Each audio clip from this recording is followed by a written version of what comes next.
உடலை சிலிர்க்க வைக்கிறது சாமியா? நிறைய பேர் கேட்பாங்க. உடம்பு புல்லரிக்குதுங்க, உடம்பு சிலிர்க்குதுங்க, அப்போ என் மேலே சாமி வருதா? அது எப்படிங்க? அது சாமியா இல்லை என்னுடைய உணர்வுகளா? அது எப்படி எடுத்துக்கிறது அப்படின்னு நிறைய பேருக்கு ஒரு சின்ன ஒரு மனக்குழப்பம் இருக்கும். அதை தான் இன்றைக்கி நான் அறிஞ்சது அறிவு நண்பர்கள்ட்ட பகிர்ந்து கொள்ள ஆசைப்பட்றேன்.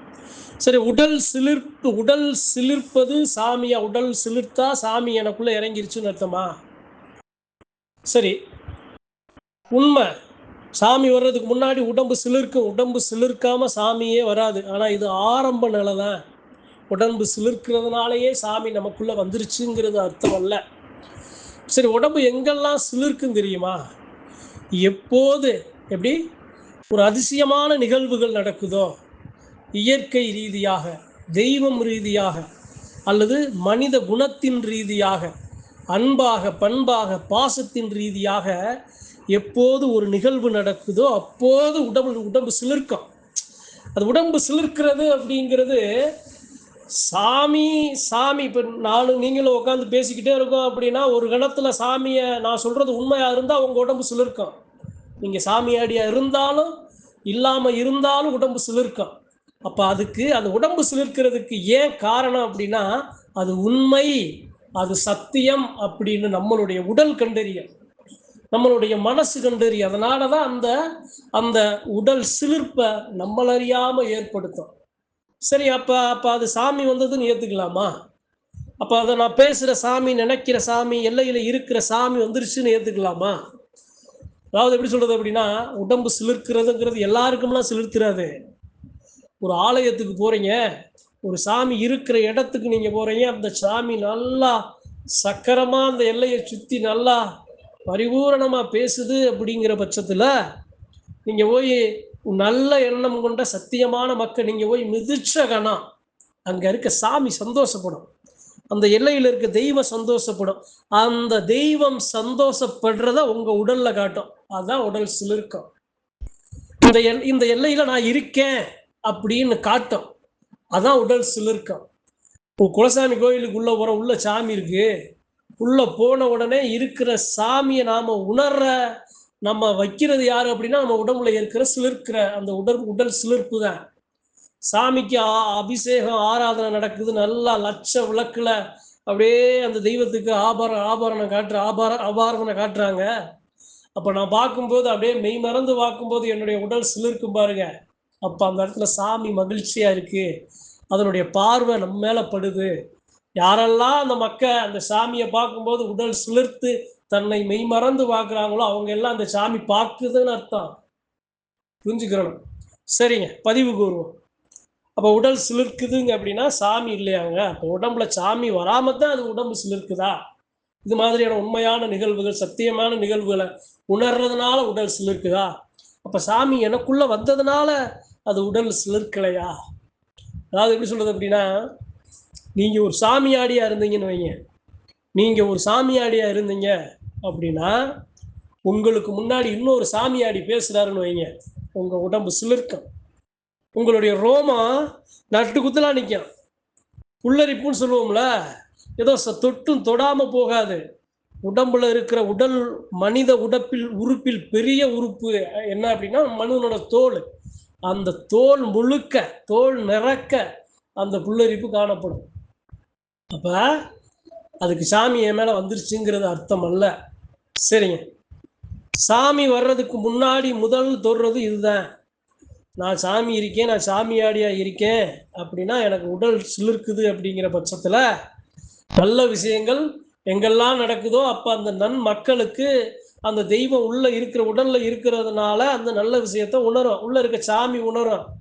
நீங்கள் சாமியாடியாக இருந்தீங்கன்னா அது சாமி தான்.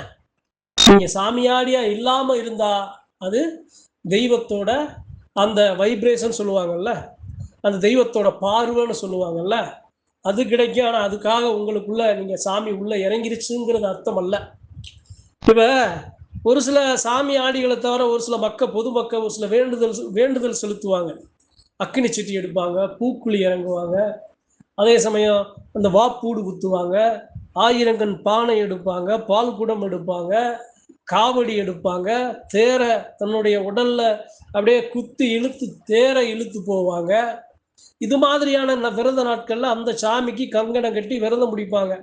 அப்ப அக்கினி சட்டி எடுக்கும்போது, அந்த பூக்குழி இறங்கும்போது, அந்த வாப்பூட தன்னுடைய உடல்ல தேகத்துல வாங்கும்போது, காவடி சுமத்தும்போது, அந்த சாமி உங்க உடல்ல இறங்கும். அப்ப உடல் சிலிர்க்கும். சாமிய மெய்மறந்து இப்ப இப்ப ஏன் ஒரு தெய்வத்தை அழைக்கிறதுக்கு முன்னாடி நம்ம மஞ்சள் தண்ணி ஊத்தி, அதே சமயம் நம்மள சுத்தப்படுத்தி அந்த இடத்துல நிக்கிறோம் அப்படின்னா, சாமி இந்த தேகத்தை தொட போகுது. தேகம் சுத்தமா இருக்கணும்ல. அப்ப சாமி என்னை நெருங்கி வருது அப்படின்னா, அது முன்னக்கூடியே உடல் சிலிர்ப்பு என்னுடைய தேகமானது அதை உணர்ந்துரும். உணர்றது தான், அதை வெளிப்படுத்துறது தான் என் உடம்பு சிலிர்க்கும். அப்படி அந்த உடம்பு சிலிர்க்கும் போது, எனக்கும் அந்த தெய்வத்துக்கு இருக்க நெருக்கம் கொஞ்சம் ரொம்ப நெருங்குறத அது காட்டி கொடுக்கும். உடம்பு சிலிர்த்ததுக்கு அப்புறம் தான் சாமி மலை போல இறங்கும். ஆனா ஒரு சில தெய்வங்கள் தொட்டுட்டு தொடாம அப்படியே விட்டு நிற்கும். உடம்பு சிலிர்க்கும் இறங்கும். உடம்பு சிலிர்ந்தா அப்படியே பயந்துக்கிட்டு நாம பின்வாங்குவோம். அது மாதிரியான செயல்கள்லாம் செய்யக்கூடாது. அப்ப ஒரு தெய்வம் ஒரு மனுஷனை தொட போகுது அப்படிங்கிறதுக்கு சான்று, ஒரு மனுஷன் ஒரு தெய்வத்தை பார்க்குது அப்படிங்கிறதுக்கு சான்று, ஒரு தெய்வம் ஒரு ஒரு ஒரு சத்தியமான ஒரு விஷயம் அந்த இடத்துல நடக்குது அப்படிங்கிறதுக்கு சான்று, உண்மைக்கும் நீதிக்கும் சத்தியத்துக்கும் பண்புக்கும் பந்தத்துக்கும் பாசத்துக்கும் சான்று. இது எல்லாத்துக்கும் இந்த உடலானது, மனித உடலானது சிலிர்க்கும். சாமி ஆடிகளுக்கு சாமி உள்ள இருந்தாலும் பல இடங்கள்ல, பல நிகழ்வுகள்ல, பல நேரங்கள்ல அவங்களுக்கு உடல் சிலிர்க்கு. ஆனா உடல் சிலிர்க்கிறதுனால நாம சாமி ஆடணும்னு ஆடிடக்கூடாது. சாமி முழுமையா நம்மளை தொடணும். உடம்பு புல்லரிச்சிருச்சு, நான் சாமி ஆடுவேன்னு கத்திக்கிட்டு நம்ம வாட்டுக்கு ஆடணும் அப்படின்னா, நம்மளை கோமாளியா நம்மளை சுத்தி இருக்க மக்கள் பார்க்க ஆரம்பிச்சிடும். அது நமக்கு ஒரு அவமானத்தை ஏற்படுத்தும்.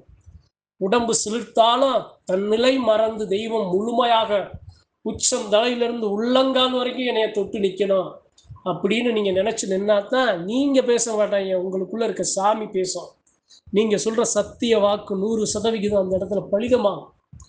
அப்ப உடல் சிலிர்க்கிறது மட்டும் சாமி எனக்குள்ள வந்துருச்சுங்கிறது அர்த்தம் அல்ல, அதை புரிஞ்சுக்கிறணும்.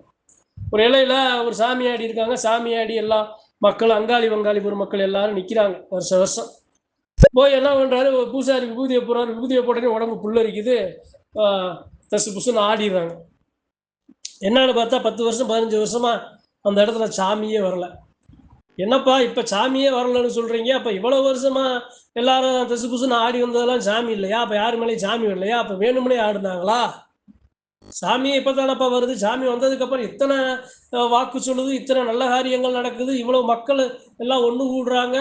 முன்னை விட இப்போ இவ்வளவு வெளிச்சத்துக்கு வருதுன்னா சாமி இப்போத்தானே வந்திருக்கு. அப்போ இவ்வளோ காலமா சாமி ஆடினதெல்லாம் பொய்யா? அப்ப அவர்கள் செய்த தவறு என்ன? தெய்வத்தை முழுமையா தனக்குள்ள உள்வாங்கல. அந்த தவிர அறிவு நண்பர்கள் யாரும் செஞ்சிடாதீங்க. சாமி உங்க மேல வருது அப்படின்னா எவஞ்செடுத்தாலும் வரும். 7 கடல் 7 மலை தாண்டி கூட வரும்.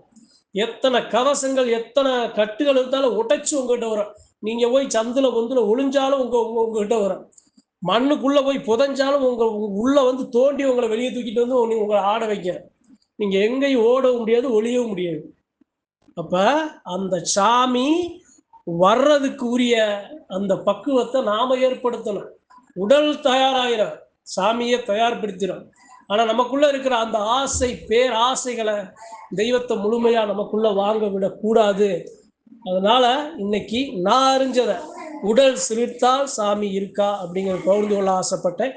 நன்றி, வணக்கம். மற்றும் ஒரு பதிவில் சந்திப்போம்.